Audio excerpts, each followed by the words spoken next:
History is fear. Fear is everywhere. We've had fear forever. Fear of the unknown. Fear of losing it all. Fear of everything. Fear of anything. Fear starts religion. Religion starts fear. Think about it. The ancient Greeks had the gods because they didn't know the world. Me assert my firm belief we have to fear is fear itself. Rome has begun its journey to become the vast empire we know. Alexander the Great is becoming king. After his father's untimely death, he starts on a warpath that will take him to the ends of the earth. Turning to Rome, it is now a republic and about to face its biggest challenge yet in the form of Hannibal. Hannibal. No one's ever going to remember his name. Yeah. Yeah. All that they were going off to meet wasn't in Spain anymore. In fact, he'd already passed by the region and was invading Italy over the Alps with elephants. Hello, little human. Where are we going today?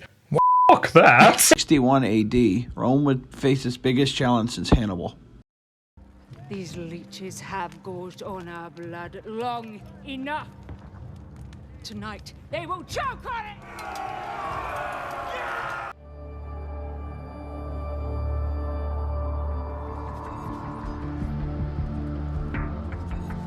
In the end, Boudica runs of the Roman army. When it came to a straightforward hand-to-hand combat fight between the legionaries and the Britons, there was only ever going to be one outcome, and that was a Roman victory. The great tragedy of Boudica is that she was one battle away from achieving her ultimate objective.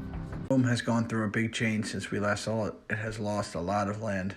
It was about to be changed by one forged document. In 100 CE, the papacy used a fraudulent document known as the Donation of Constantine to make Charlemagne Holy Roman Emperor, thus launching the Holy Roman Empire into existence.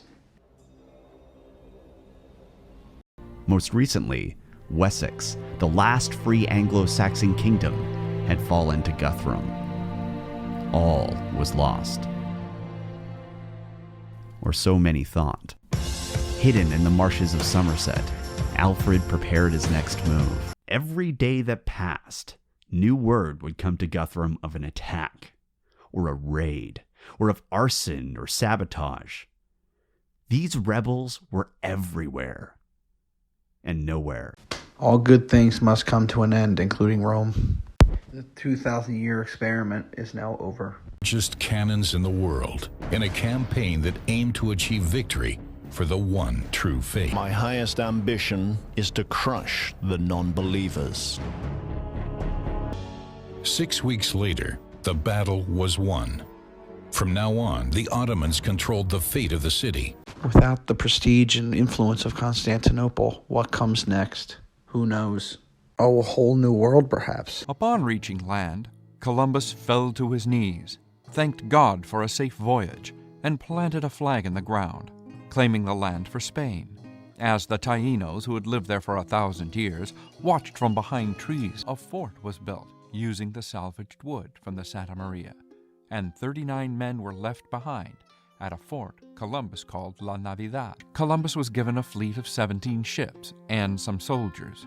Upon arrival at La Navidad, Columbus found the fort burned to the ground, and all 39 men he had left behind had been killed. It seems the sailors left behind had misbehaved in the form of rape of the local women. All but one agreed that gods would never have behaved in the manner that the Spaniards had, and they decided the Spaniards had to go. Columbus vowed to find Caonabo and retaliate. They were beaten, tortured, raped, enslaved, and murdered.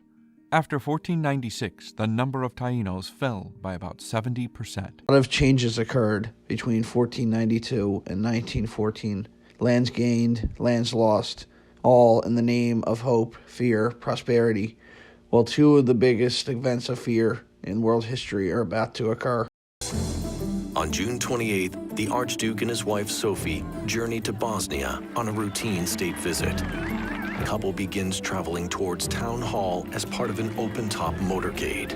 It's a lovely summer's day. Everyone's really excited. Suddenly, a black object flies out from the crowd. A man threw a bomb at the Archduke's cart. The people are injured, but Franz Ferdinand and his wife Sophie are unscathed. Duke and the Duchess set off again. Crowds begin to follow. But shortly thereafter, their host realizes they're traveling on the same streets they had been attacked on earlier. The chauffeur immediately hits the brakes, but struggles to make the maneuver. The brief halt provides an opportunity one onlooker has been waiting for. A young man steps forward. He's got a gun. Franz Ferdinand and Sophie are dead. In retaliation, Austria declares war on Serbia. In turn, Serbia calls on its ally Russia to join the fight. Then, Germany offers support to Austria. In just 30 days, the whole of Europe is engaged in what becomes the First World War. Here are some of the territorial terms. Alsace-Lorraine was returned to France. Germany was forbidden to unite with Austria. Lands in East Germany, including the farmlands of Posen and the Polish corridor between East Germany and East Prussia, were given to Poland. The German army was restricted to only 100,000 men. The Navy could now only have 6 battleships and no submarines, and there was to be no air force allowed. The Rhineland was demilitarized. In economic terms, Germany would have to pay reparations, which would eventually be set at an enormous 132 billion gold marks.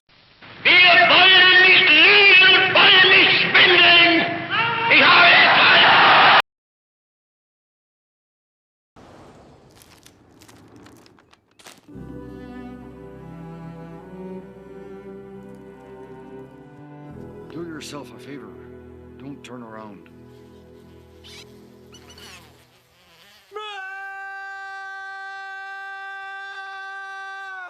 I told you not to turn around. In the end, history is all related, whether by fear, hope, justice, persecution, prosperity, whatever the way, we are all connected. We are all one race. We are all humanity. Hitler is a terrible person, but he once said, he is the Third Reich. The Third Reich connects. The First Reich was Rome. The second, the Holy Roman Empire. And the third, Germany.